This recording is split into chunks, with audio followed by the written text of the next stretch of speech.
All right, hi everybody. We're back again. As I said before in our last episode, that I wanted to finish up chapter 3. We're looking at the techniques of doing cultural anthropological research, and we start with key consultants.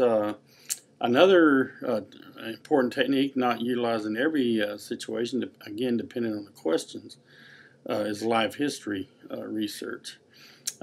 Again, I'll use my example of my research among the PD. When I wanted to find out about the earlier years of the farming community there in Leland Grove, where many of the PD claim as a kind of homeland, where they worked in the sharecropping community for many years. I wanted to go back and get some general aspects of what life was like in that community, things they did together. Uh, the school that they went to, they had their own school. And so I wanted to find out about earlier life in the community. This is very important when you're doing this kind of research for something as important as state recognition for a Native American group, or federal recognition, is to have that history documented. Unfortunately, there's not a lot of written documents, so we turn to life history. And in many cases, life histories are actually recorded with a recorder and transcribed afterwards. Also, one has to, as we were talking about ethics, that one has to get permission to do so, to record a person's life history. And so, I made sure that I had the formal written permission to utilize this data as I saw fit in terms of doing publication, in terms of publishing the research in the book or as an article. So basically, life histories can tell us a lot about the earlier time period in a community.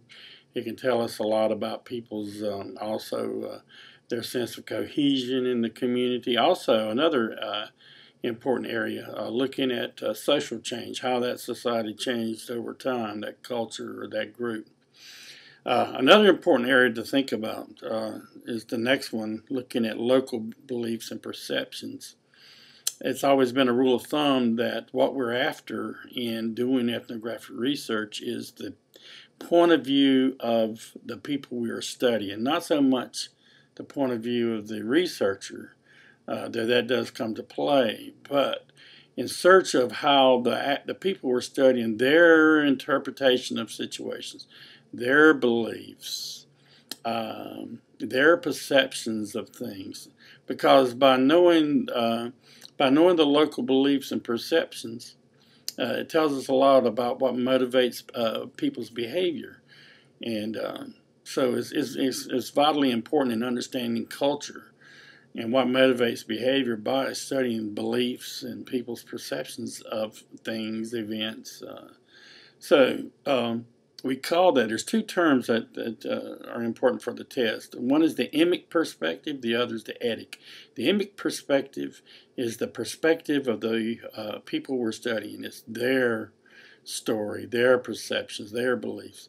The etic perspective is that of the analyst, the social analyst, the ethnographer, the social scientist. And generally, ethnographies are a interplay between these two. Many times the cultural anthropologist may have a theoretical point of view to stress, or an analysis, an interpretive analysis of some event or some beliefs. And so that would be the etic perspective. That's the perspective given by the analysts themselves, the ethnographer. However, to give evidence for that analysis, we utilize the emic perspective. And that's allowing, basically in the writing of the ethnography, is allowing quoting at length of the people we have interviewed, so that the reader can get a sense of the reality and the realistic aspect of that community life by actually being able to read the words of the peoples themselves. And there is a literary component here. this sort of give and take between the etic and the emic, sort of a ventriloquist kind of voicing, if you will. It's a bouncing back and forth between the emic perspective and then allowing the cultural anthropologist to do an etic interpretation of those emic voices, if you will.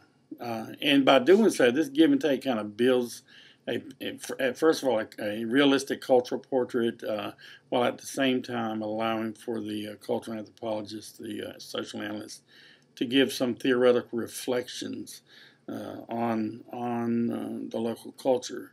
It's kind of based in the notion that that sometimes the natives don't always see what's going on at a more analytical scale.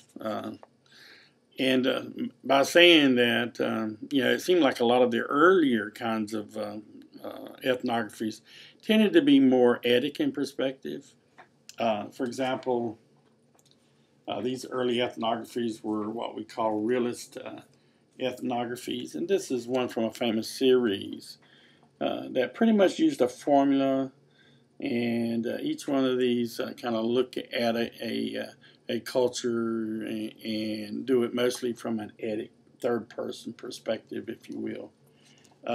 On the other extreme, and more recently, we have ethnographies that are written more in the genre of the emic perspective, giving voice to the people and allowing them to speak for themselves.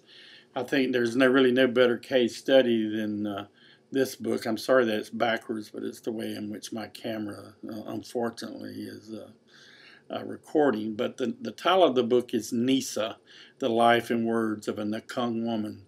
And I know one of our students is doing a case study for the class on the Nakung peoples. This is almost entirely, this book is done in her voice. This is a life history research.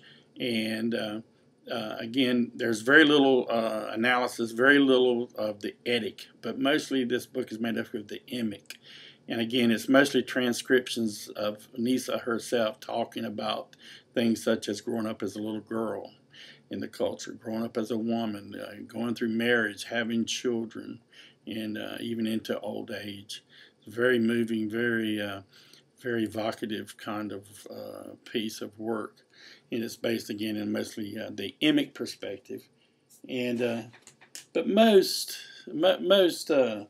studies actually are sort of a give and take of both. The forest people, I know that one of our students is wanting to do a piece on the pygmies of the Congo, and this book by Colin Turnbull is a classic piece, and it's called The Forest People. And this one is also kind of written, even though it's an early one, it's written in a first-person style, and it's sort of a give and take between the emic and the etic perspective. And there's many other examples. So what I'm going to do now is go ahead and stop and then move on to the next chapter.